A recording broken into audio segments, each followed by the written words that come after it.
Il y a quelques semaines, je me suis fait pirater cette chaîne YouTube, comme Michou, comme Thinkerview, sauf que c'était à ma hauteur. Quelque chose d'assez pénible parce que j'ai laissé quelques petites centaines d'euros, et c'est le genre de choses qui arrivent notamment avec des erreurs humaines, en l'occurrence que j'ai faites.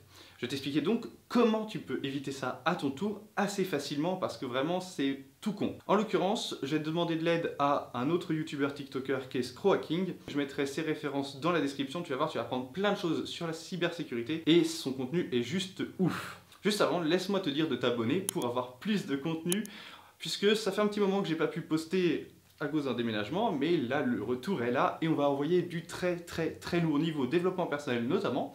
Donc c'est l'occasion de t'abonner, de cliquer sur cette petite cloche. Pour commencer, je vais t'inviter à te rendre donc sur ton adresse Gmail, à aller dans l'onglet des paramètres sécurité et à activer la double authentification. Parce qu'un mot de passe, aussi difficile qu'il soit, il y a un moment où il peut être cassé par méthode brutale en tentant le plus de combinaisons possible. Évidemment, plus il est difficile, plus ça va mettre de temps. Mais il y a toujours un moment où ça finit par arriver, donc évite de laisser la simple authentification. Active cette double authentification avec ton téléphone portable. Concernant la sécurité des mots de passe, évidemment, je vais t'inviter à mettre un mot de passe compliqué, puisque du coup ça va au moins ralentir le hacker, et ça évitera aussi que des membres de ta famille passent en mettant, tu vois, les 10 mots de passe les plus utilisés en France, parce que je suis sûr qu'il y a au moins une des personnes qui regardera cette vidéo qui aura un de ces mots de passe. Donc voici le type de mots de passe que tu peux utiliser. Je vais t'en donner quelques exemples ici qui sont quand même un peu plus sécures.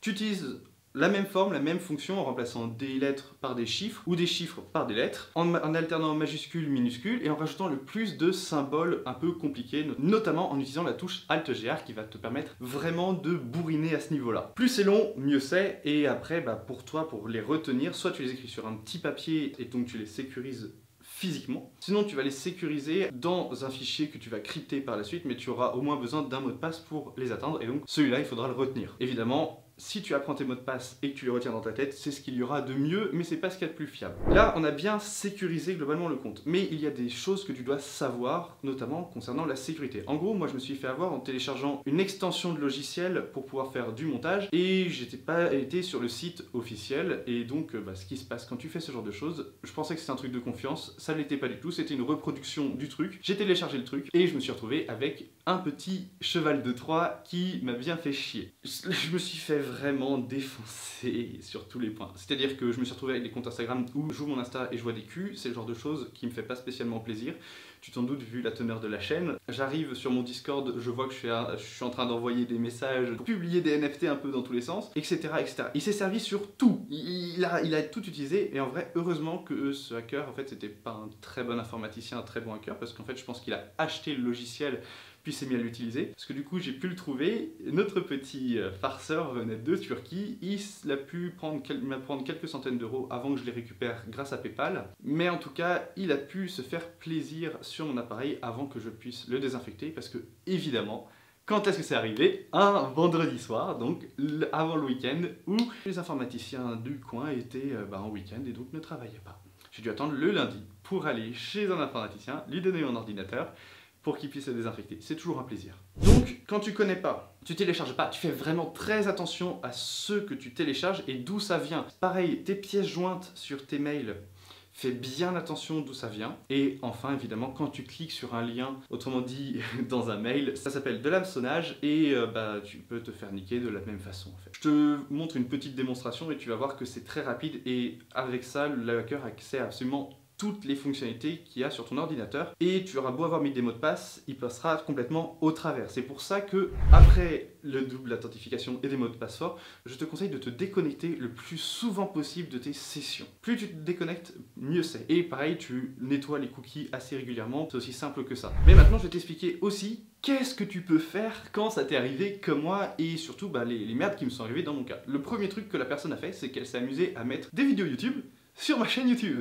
Bon, par chance, activé, et j'avais cliqué sur l'activité suspecte de Google, et donc j'ai pu interrompre à temps une grosse partie des choses qu'il a faites. Malheureusement, il avait encore accès au compte et tentait quand même de mettre des vidéos YouTube. Certains d'entre vous l'ont remarqué, je les remercie grandement d'ailleurs du petit soutien. Merci au passage à Cyril de la chaîne MrDreamHacks qui m'a fait chaud au cœur avec son petit message. Et puis bah moi je le supprimais au fur et à mesure, j'étais derrière, j'étais au taquet pour essayer de supprimer la vidéo, c'était un peu galère. Ensuite j'ai pu le kick en envoyant directement un message à Team YouTube sur Twitter. J'ai dû créer un Twitter à l'occasion, ce réseau des enfers. Et du coup ils m'ont répondu, ils m'ont laissé l'accès seulement sur mon ordinateur pour sécuriser la chaîne YouTube et donc il n'y avait plus accès. Malheureusement, évidemment, comme je suis un trou du cul infini, il a réussi à accéder à PayPal et donc s'acheter des petits NFT avec mon argent, c'est le genre de choses qui fait plaisir. Dans ce cas, il faut que tu ouvres un litige, tu expliques directement et puis en général, PayPal va très vite remarquer qu'il y a un truc un peu suspect et ils vont te rembourser. PayPal est super efficace, ça a dû prendre entre 3 et 4 heures pour que je sois remboursé, donc vraiment c'est d'une rapidité infinie. Ce que j'aurais dû faire, et ça c'était au préalable et ça va dans la liste des sécurités que j'aurais dû faire, c'était de générer des codes de secours. En fait, j'aurais pu réinitialiser directement les mots de passe parce que j'avais les codes de secours. Parce qu'évidemment, qu'est-ce qu'il fait le hacker? Quand il arrive, il change les mots de passe, il change le mail de récupération et il change le numéro de téléphone de récupération. Et donc tu peux réinitialiser ton mot de passe et tout sans avoir à passer par le truc de récupération, par le numéro de téléphone. Et ça peut vraiment sauver ton compte une fois que le hacker est dessus. Ces codes de secours, tu dois les générer le plus tôt possible. Pareil, l'adresse mail de récupération, moi mon adresse mail de récupération était une adresse auquel le hacker a pu aussi avoir accès. Donc en fait, quand j'ai remis et j'ai pu remettre une adresse mail de récupération,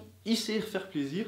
Donc fais super gaffe à ça. Quand tu mets une adresse mail de récupération, ne la laisse pas sur le même ordinateur, sur le même appareil qui est infecté. Je te conseille, mets ça sur l'ordi de tes parents, parce que de toute façon, ils téléchargent rien. En général, comme ce sont des darons, ils ont accès à plus d'argent et donc potentiellement, ils ont un antivirus plutôt costaud comme Bitdefender. Et en général, ça fait plutôt le taf. Ça, il n'y a pas trop de risques à ce niveau-là, sauf le hameçonnage, mais bon, ça peut arriver et au moins, ça sera un peu plus sécurisé. Et puis de toute façon, si c'est sur l'ordinateur, mais que c'est déconnecté, t'es plutôt correct. Pour en revenir à la liste de tout ce que tu dois faire en sécurité. D'abord, un mot de passe fort.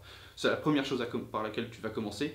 C'est plutôt simple. Tu vas faire la double authentification, même si ça suffit pas, ça sera déjà ça de fait.